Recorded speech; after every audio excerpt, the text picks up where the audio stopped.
Well, I'm starting a new project here. I'm going to be making a tilt-top table. The one that I plan on reproducing is the Walker table from Colonial Williamsburg. So I've got some full-size drawings here that are courtesy of Bill Pavlik, who held a seminar working wood in the 18th century back in 2019, and I attended, and I've got the drawings from that particular session.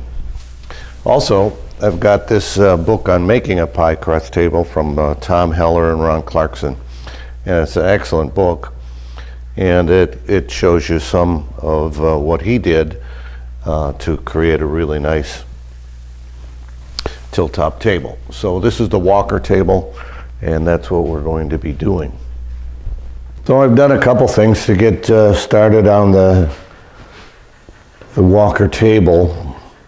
I purchased some mahogany here. This is 5/4 thick, and it's not large enough to hold the whole top, but I've decided to do it in two pieces, like the one that is at Colonial Williamsburg is made out of two pieces.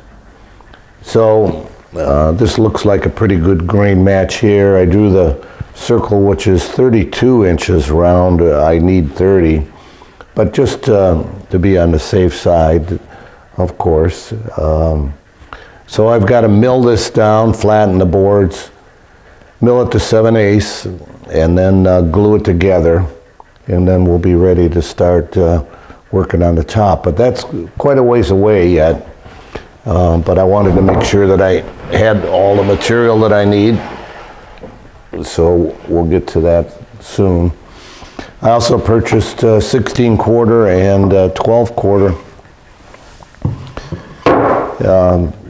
poplar, and as well as mahogany.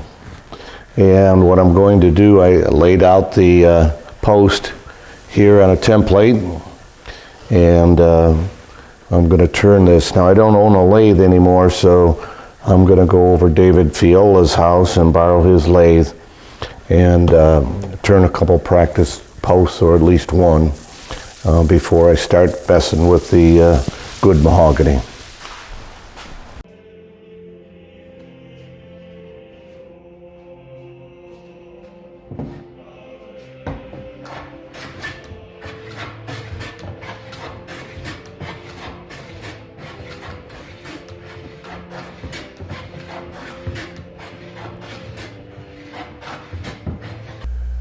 So after marking out the mahogany top from the two pieces, I cut it to size, and then it needed to be flattened, so I used hand planes to flatten the surfaces, and it was 1.25 inches to start with, or 5/4, and this is now down to 1 inch, but the boards are flat. And I did remove a little twist from one of them. So it's they're sitting there stickered at 1 inch thick. They need to be 7/8, so we'll take them down to 7/8 before we use them. But for now, they're going to sit there for a while until we get to that part of the project. So I'm over David Fiola's house here, borrowing his lathe. And I made this template from the full-size drawings, and I had a piece of 16/4 poplar here that is just under the 4 inches that I need. But you can see I started to practice turning here, and I'm working my way down. I've got a couple more fillets to do there, and then this one will be done. By and large, it's pretty good. This shape here is not, it's too flat. It needs to be a sharper bend here and here. So I may probably do another practice one just to get this right. The rest of this is pretty close. to what I need.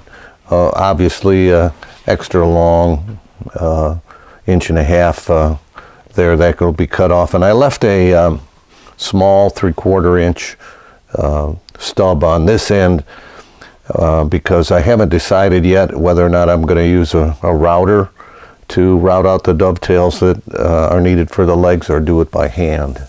So that's the progress we're making on a practice one. So I've been working on making practice columns here for the tripod table.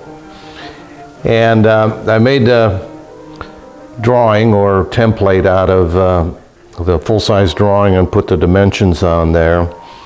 And this is the first one that I turned. And you can see it needs work, obviously. I did get the feel of it a bit, and of course it's good for practice, and that's why I do it. Here's the second one that I made, and it is much, much better. And one of the reasons that it is that I used, of course, same template, but I made negative templates here so that I could actually hold it up against the piece as I turned it,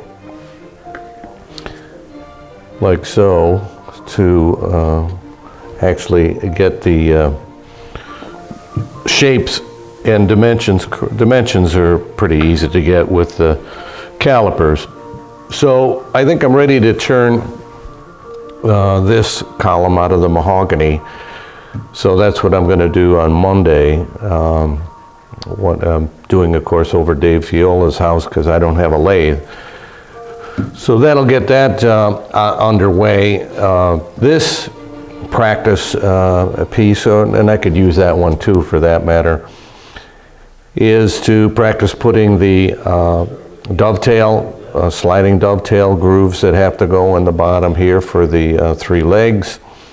And of course to practice the carving, which this is all carved in here, understanding that it is poplar, so it won't be quite as pretty as once you carve mahogany. It won't be as crisp, but it'll be good to practice the shapes. So that's where we're at with the post.